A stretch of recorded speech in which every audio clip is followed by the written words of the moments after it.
Раннее утро. Тихая французская окраина. Молодая женщина выходит из дома. Густой туман, моросит дождь. Она направляется к небольшой часовне, всего в 50 метрах. Короткий путь, который станет для нее последним. Селин как будто что-то предчувствует. Немного нервничает, поеживается, но продолжает идти. Открывает тяжелую дверь, делает шаг вперед. С тяжелым скрипом дверь закрывается. В полумраке промелькнула чья-то тень. На этом ее след обрывается. Больше женщину никто никогда не увидит. Она исчезнет. Так начинается очень жуткая, загадочная история, которая шокирует даже полицейских. Все начнется 20 марта 2015 года. В Верне, недалеко от Нанта, молодая женщина заходит в жандармерию. Анна Лора очень волнуется. Ее лучшая подруга Селин вот уже несколько недель не выходит на связь. И это совсем на нее не похоже. Они были неразлучны, дружили, общались почти каждый день. Но внезапно все прекратилось. Селин больше не звонит и не берет трубку.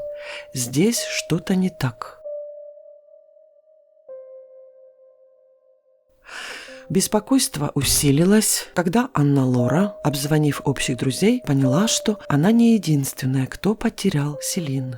Служащая жандармерии, которая принимала заявление, согласилась, что да, ситуация действительно необычная. Тем более, что профиль женщины говорит о спокойной, благополучной жизни.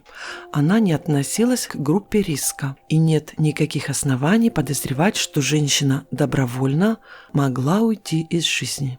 Наоборот, у Селин Маршан есть все, чтобы быть счастливой. Она из очень богатой семьи. Ее отец сколотил целое состояние, занимаясь бурением нефтяных скважин. Селин – единственный ребенок в семье. Она наследует все состояние своих родителей. По характеру женщина была веселая, легкая, улыбчивая. В личной жизни ей тоже повезло. Богатая наследница встретила своего принца Яна Маршана, директора компании по обеспечению пожилых людей медицинским кислородом. Ей 40 лет, ему 38. Жили тихо и мирно в этом большом красивом особняке, больше похожем на замок. Нет никаких видимых причин, чтобы мать, жена, домохозяйка, которая вела спокойный образ жизни, вот так внезапно пропала. Так где же Селин? А главное, почему ее муж молчит?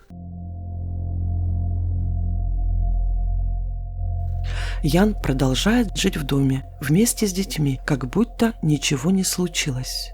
И, по словам друзей, ведет себя очень загадочно. Когда подруги Селин звонят и спрашивают, как у нее дела, куда она пропала и как с ней связаться, он всегда отвечает очень сухо: ее здесь нет. Не пытайтесь ей звонить, а она все равно не ответит. Селин нужно отдохнуть. Очень странное поведение. Что он пытается скрыть? Только дальнейшее расследование снимет с мужа все подозрения. В тот же день, под давлением подруг Селин, Ян пришел в жандармерию. Он вел себя очень уверенно. Красивый мужчина средних лет выглядел как человек, который знает себе цену. Подтянутое тело, дорогая одежда. Сразу начал высказывать девушке-следователю свое недовольство. Он не понимает всей этой шумихи, поднятой вокруг его семьи. И Ян рассказывает то, что скрывал от всех.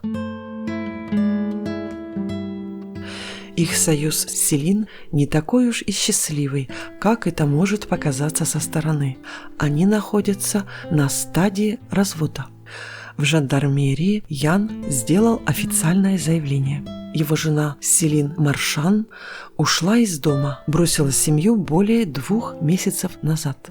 Сначала у нас все было хорошо, но когда родились дети, отношения пошли на спад. Жена очень изменилась. Спала отдельно, в другой комнате, замкнулась в себе. Я чувствовал, что она отдаляется. Наступил кризис в отношениях.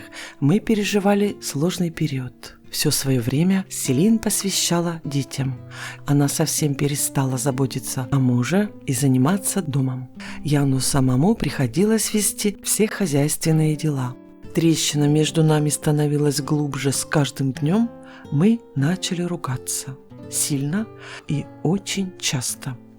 За стенами замка атмосфера стала настолько напряженной, что, несмотря на всю любовь, которую он испытывал к Селин, супруг должен был принять непростое решение. 20 марта он объявил своей жене, что хочет с ней расстаться. Вот что рассказал Ян о событиях того дня. Мое решение о разводе стало для нее огромным ударом в самое сердце. Селин сказала, что уходит. Ей нужно все обдумать. Она собрала чемодан, чтобы уехать и в одиночестве переварить все, что она услышала. Жандармы все-таки задали несколько вопросов. Где сейчас, по его мнению, может находиться его жена? Там, где ей смогут помочь, оказать психологическую помощь. Она находится в каком-нибудь реабилитационном центре, чтобы сделать шаг назад и в одиночестве обдумать свое положение и решить, как жить дальше. Но точно он не знает. Адреса центра или клиники у него нет, это только предположение. И подчеркивает, что он не стал распространяться об этой ситуации, никому не рассказал, что Селин ушла. Он ни с кем не готов это обсуждать. На вопрос, почему он не звонит своей жене, ответил просто: «Но я же вам уже объяснил, что с ней расстаюсь. Не хочу давать ей надежду». У Яна на все готов ответ. И первоначальное расследование подтвердило версию, изложенную мужем. Даже ближайшее окружение Селин вынуждено было признать, что всегда веселая и жизнерадостная женщина переживает трудный период. Да и вообще ее жизнь не была простой. Когда она родила первого ребенка, умирает ее отец. По иронии судьбы, в 2013-м, когда Селин рожает второго ребенка, умирает ее мать. Несмотря на то, что Селин росла в приемной семье, ее удочерили еще в младенчестве, она была очень привязана к своим родителям и долго страдала после их ухода. В тот период женщина находилась в глубокой депрессии, чувствовала себя подавленной. Смерть родителей тяжело на нее повлияла, а отношения с супругом становились все сложнее. Как бы там ни было, все в один голос утверждали, что Селин очень любила своего мужа. Когда она смотрела на Яна, ее глаза светились от счастья. Относилась к нему с восхищением, ловила каждый его взгляд, каждое сказанное слово, всегда прислушивалась к советам. Ян был для нее всем. И когда он сказал «Спасибо за все, я ухожу», ее мир рухнул. Это был удар в самое сердце. Но жандармы продолжают задаваться вопросом, как мать могла уйти из дома, бросить малолетних детей 3 и 5 лет, хотя, по словам близких, она их очень любила. Это не поддается логическому объяснению. Ян представил неоспоримые доказательства, что Селин ушла из дома добровольно. Он показал жандармам свой телефон со всеми СМС. Вот что она писала. «Извини за беспокойство. Я пока не готова ничего обсуждать. Мне нужно время, чтобы прийти в себя, все это переварить. Я прохожу лечение здесь неподалеку. Нам нельзя разговаривать по телефону, только короткие СМС. Я позвоню недели через 3. Эти короткие сообщения успокаивали, немного проясняли ситуацию. Она на лечении, скоро выйдет на связь. Не волнуйся, это просто трудный период. На этом этапе расследования жандармы не нашли никаких противоречий в заявлениях месье Маршана. Он искренне ответил на все вопросы, написал заявление, что его жена ушла из дома и находится на лечении. Что он еще мог сделать? Ситуация ясна. Безумно влюбленная женщина, которая тяжело переживает свой развод, подлечит нервы и скоро вернется домой. Только проходили дни, недели, от Селин не было никаких новостей. Похоже, она сама не вернется. Ее нужно искать. Следователь решает связаться со всеми психиатрическими госпиталями Нанта и окрестностей. Если Селин страдала депрессией, то вполне возможно, что она может быть госпитализирована, как и предполагал ее муж. Только везде один ответ. На лечение не поступала. Селин нигде нет, и непонятно, где ее искать. Но вскоре произойдет событие, которое перевернет все дело. На пороге жандармерии снова появилась подруга Анна Лора. Она получила от Селин сообщение: «Моя дорогая Анна Лора, сейчас дела не очень хорошо, но скоро я пойду на поправку». Эта весточка, которая должна была успокоить Анну Лору, произвела противоположный эффект. Дело в том, что СМС начиналась словами «Моя дорогая Анна Лора», хотя Селин называла ее просто «Мисс». Впервые в этом сообщении она обратилась к ней по имени. Это точно писала не Селин. Так кто же является автором СМС? Неужели Ян Маршан всех обманывал? У жандармов произошло что-то вроде озарения. Он все лжет. Тут же открыли дело о пропаже человека. И вскоре они убедятся, что обстоятельства исчезновения Селин – это не единственная ложь Яна. За месье Маршаном установили слежку. И то, что жандармы вскоре узнают, просто поражает масштабом цинизма. Ян, который всем представлялся владельцем бизнеса, на самом деле оказался безработным. Еще в 2013 году он уволился с работы, где был обычным продавцом, чтобы создать свою собственную компанию. Но скрытая слежка вывела его на чистую воду. Он нигде не работал, только создавал видимость. Каждое утро отвозил детей в школу, потом шел в спортзал или букмекерскую контору, обедал в ресторане или коротал время в бистро. К 5-6 часам вечера возвращался домой и делал вид, что очень устал, как будто у него был насыщенный рабочий день. Но и это еще не все.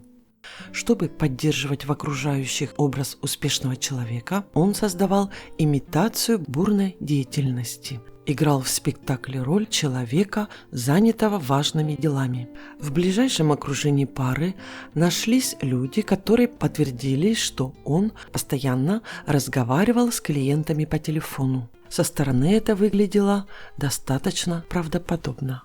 Ян Маршан, директор компании, обсуждает детали сделки, обговаривает сроки. И его жена долгие годы жила в этом иллюзорном мире.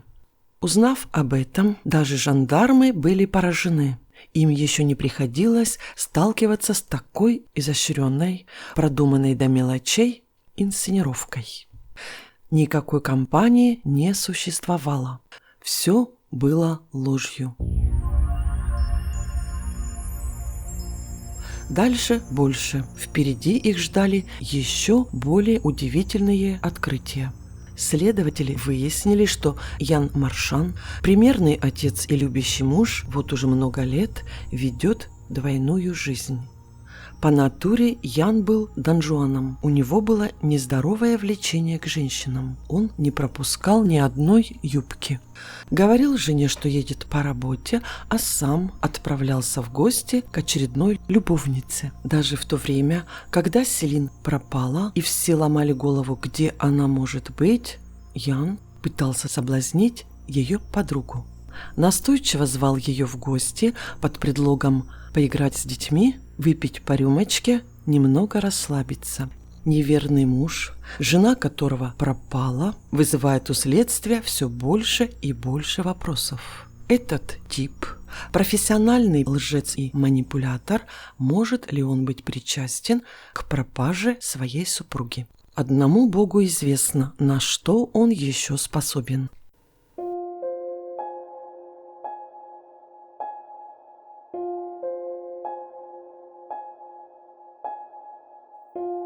Прошло 3 месяца, как Селин ушла из дома. Следователь отправляется в школу Суриньер, где учится старший сын семьи Маршан. Пообщавшись с педагогом, услышала несколько откровений, которые перевернут ход всего расследования. Жандармы узнали, что вот уже несколько месяцев детей из школы приезжает забирать другая женщина. Педагог намекнула, что эта женщина, скорее всего, любовница Яна. Еще в 2014-м он положил глаз на молодую красивую женщину, мамочку одного из учеников. И, несмотря на все меры предосторожности, эту связь не удалось сохранить в тайне. Например, когда женщина приезжала забирать детей, она никогда не парковалась возле школы, хотя вокруг было достаточно мест, а предпочитала спрятать машину за углом, подальше от посторонних взглядов. Иногда они приезжали вместе и выглядели очень счастливыми. Взгляды, жесты и улыбки выдавали, что между ними роман. Родители и учителя шептались, что месье Маршан и эта женщина уж слишком часто оказываются вместе. Их попытка держать отношения в секрете полностью провалилась. Для жандармов эта информация стала еще одним тревожным сигналом. Пока его жена числится пропавшей без вести, он без стеснения проводит время с новой пассией.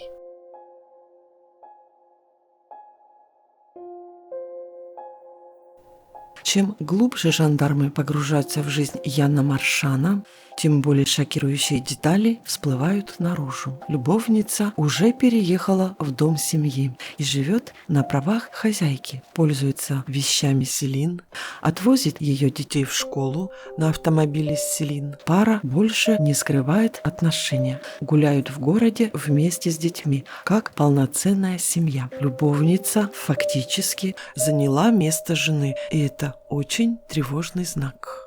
Его жена пропала, а он поселил у себя в доме любовницу, тем более что дом тоже принадлежит Селин. Похоже, что любовники вместе избавились от обузы жены, которая им мешала строить новую жизнь. Вскоре появятся 2 новых свидетеля, показания которых станут для Яна катастрофой. В полицейский участок пришли 2 молодых человека. Представились друзьями Яна Маршана. Им есть что рассказать. Однажды, когда Селин уже пропала, они приехали к Яну, чтобы забрать шкаф. Ян готовил барбекю. И пока 2 друзей грузили мебель, один из них заметил что-то необычное. Метрах в 20, что привлекло его внимание. Подойдя ближе, они увидели то, что заставило их застыть от ужаса. В саду Яна на открытом участке лежал человеческий череп. В состоянии шока они немедленно позвали Яна, потребовали от него объяснений. Но у Яна на все есть ответ. Скорее всего, это их собака откопала на соседнем кладбище чьи-то кости и принесла их сюда. При этом он соблюдал полное спокойствие, и ему удалось убедить друзей. Со словами «я разберусь с этим позже, а пока я занят барбекю», Ян взял кусок брезента и накрыл им череп. Друзья успокоились, но когда они узнали, что Селин ищет полиция, они снова начали задавать себе вопросы. Странное совпадение. Женщина пропала, а на участке ее мужа находят человеческие останки. Уж не ее ли череп они видели в прошлый раз?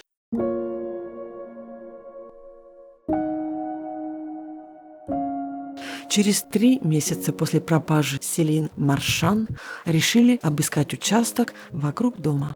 Жандармы уже уверены, что здесь произошло преступление. Грунт снимали слоями, перекопали всю территорию, но обнаружить останки пропавшей женщины не удалось. В самом конце участка, в месте скрытым от посторонних глаз, в густых зарослях, примерно в 50 метрах от усадьбы, жандармы увидели старинную часовню. Вошли вовнутрь. Небольшой алтарь, несколько стульев. На первый взгляд ничего необычного. На всякий случай обработали помещение раствором, позволяющим выявить следы, незаметные невооруженным глазом. На стенах, на кафельном полу появилось бледно-голубое свечение. Это следы крови. Кровь была повсюду. Селин была убита в этой часовне. Яна и его любовницу арестовывают. Теперь следствию предстоит выяснить роль каждого из любовников в этом преступлении. Допрос начали с любовницы Яна. Она все отрицала, настаивала, что не причастна. Рассказала историю их отношений. Познакомились в 2014-м. Их дети ходили в одну и ту же школу. Именно там они и пересеклись. Ян начал за ней ухаживать, уверял, что в его семье все трещит по швам, что с Селин он несчастен, что хочет развестись, и уже начал процесс. Молодая женщина быстро попалась на крючок. Она влюбилась в этого прекрасного принца, красивого, успешного владельца собственного бизнеса, который живет в замке. Тем более, что он обещал ей сказочную жизнь. Ян казался идеальным мужчиной. Почему бы не попытать счастье? Она бросает мужа и почти сразу, по приглашению Яна, переезжает к нему в замок. Женщина уверяет, что она ничего не знала, что когда она переехала, он уже не жил с женой. По его словам, Селин сама ушла из дома, бросила его и детей. Ее обманули, она не виновата. Жандармы склоняются к тому, что любовница в какой-то мере тоже была жертвой. Ян умело ей манипулировал. В соседнем кабинете допрашивают Яна Маршана.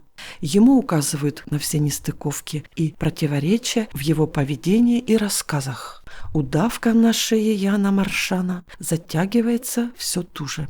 Понимая безвыходность своего положения, он сказал, что готов дать признательные показания.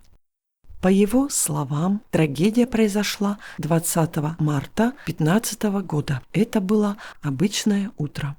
Он, как всегда, отвез детей в школу, а потом хотел навести порядок в небольшой часовне, принадлежащей их семье. Но на пороге появилась Селин, и он набрался храбрости и решил сказать ей то, что так давно откладывал. Он хочет с ней разойтись. Реакция Селин была очень бурной. Она начала кричать, что не согласна, что в таком случае он больше не увидит детей, выкрикивала угрозы, в ярости схватила кочергу и начала к нему приближаться. У мужчины, по его словам, что-то переключилось в голове. Он потерял самообладание, в шоковом состоянии, схватил лопату и ударил ей Селин. Когда спустя несколько минут пришел в себя, увидел, что их собака облизывает тело жены. Селин лежала на полу в луже крови. Он попытался нащупать пульс, но его уже не было. Селин не дышала. Она была мертва.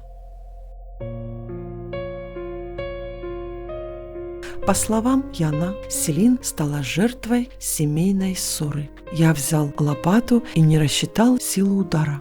Я не желал ей смерти. Это стечение обстоятельств, несчастный случай. Признание Яна жандармы восприняли как очередную басню, и вскоре они смогут это доказать. Пол и стены в часовне он пытался отмыть с помощью сильнодействующего моющего средства. Вымыл все тщательно, рассчитывая, что следы крови исчезнут. Проверив его банковские счета, установили, что эти химикаты и моющие средства в больших количествах мужчина купил заранее, накануне трагедии. Все указывает на то, что Ян серьезно готовился. И это еще не все. Трагедия произошла утром 20 марта, и в тот же день Ян уже ждал свою любовницу. Вот текст сообщения, которое он отправил ей накануне вечером, 19-го. «Селин уезжает завтра. Целую тебя, мое сокровище. Люблю». В этом сообщении он фактически анонсировал время смерти своей жены. Под давлением улик Ян наконец решил рассказать правду. Холодным, почти отстраненным голосом он рассказал, как готовился, как осуществлял. С тех пор, как он полюбил другую женщину, избавиться от Селин стало навязчивой идеей. По словам Яна, он пытался с этим бороться. Несколько раз приходил в эту часовню, молился, просил Бога избавить его от этих мыслей, остановить неизбежное.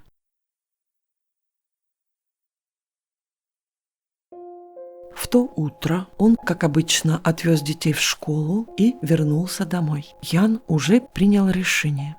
Его жена должна исчезнуть сегодня. Подходящее место – часовня. Он ее позвал. «Селин, ты можешь мне помочь? Приходи в часовню». Когда женщина зашла, он с порога ударил ее лопатой. Селин умерла на мраморном полу, в часовне, в которой когда-то ее крестили. Муж закрыл дверь и оставил тело на неделю. Ему пока некогда этим заниматься. У Яна много хлопот. Вот-вот к нему переедет любимая женщина. Все надо подготовить. Ян вернется через неделю.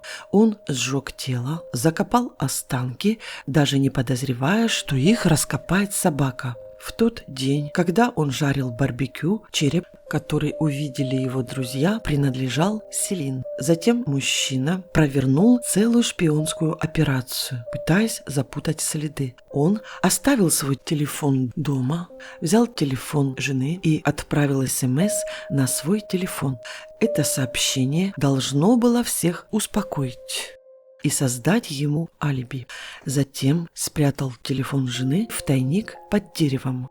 Вернувшись домой, Ян ответил на СМС, и этот трюк мужчина провернул еще несколько раз. Ян все предусмотрел.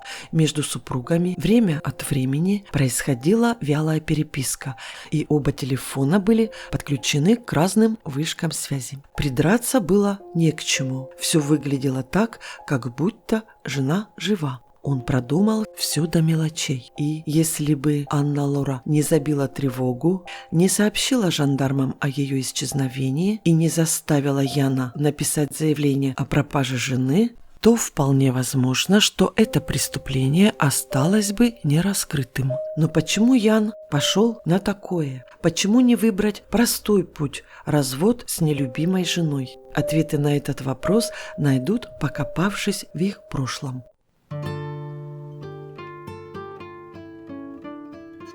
Они познакомились в 2005 году в одном из ночных клубов Нанта. Ему было 28 лет. Она на 2 года старше. Они сразу начали встречаться, вскоре съехались и через год поженились.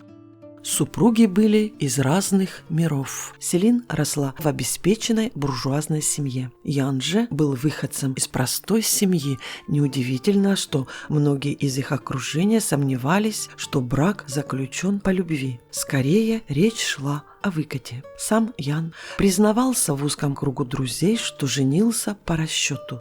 «Я нашел курицу, которая будет нести золотые яйца», — говорил он с гордостью. Патологический лжец жил только за счет своей жены. Селин не умела ни зарабатывать деньги, ни ими распоряжаться.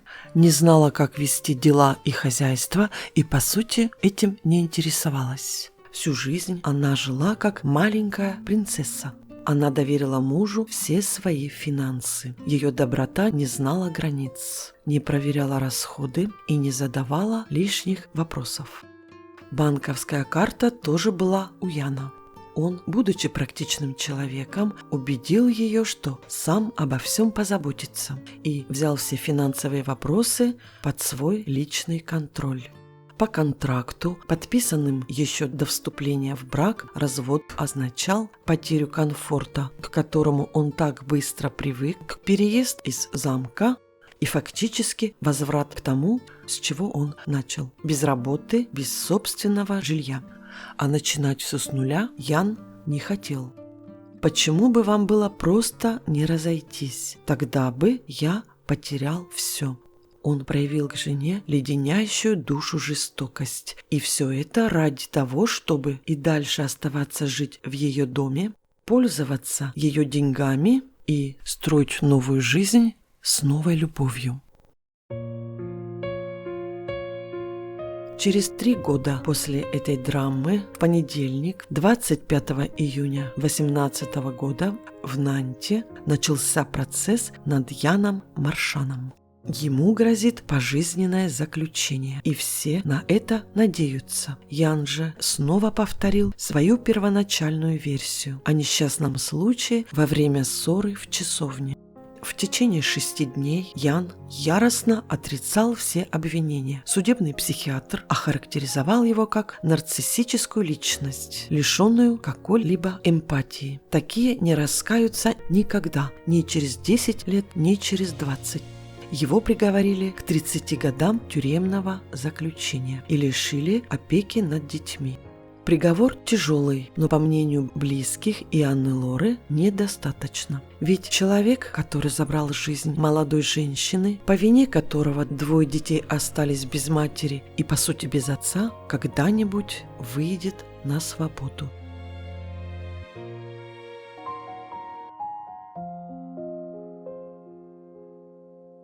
Если история вам понравилась, поддержите, пожалуйста, мой канал лайками и подписками. Спасибо.